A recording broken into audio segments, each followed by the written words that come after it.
This is the Lone Creator YouTube. We hope this video helps. You start by confirming access. Open Google Drive and find the exact file. This proves whether Classroom or Drive blocks you. Make sure you are signed into the same Google account that received the assignment because different accounts cause permission errors. Once done, try opening the file directly in Drive. If it previews, Classroom should open it too. If it fails in Drive, the issue is file level, so request ownership or change sharing settings. This is the essential first step toward a fix. Now you act on permissions.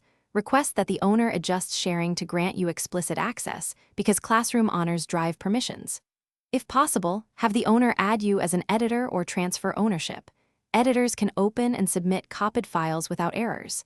Make sure no domain restrictions block your account, especially in school or work domains.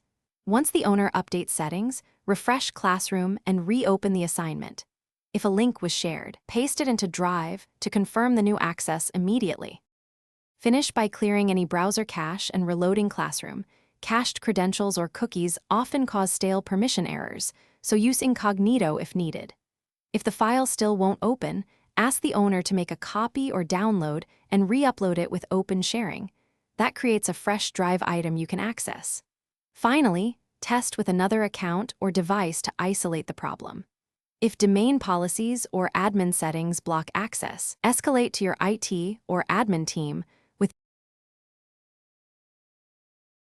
Thanks for watching. Consider subscribing if we helped you.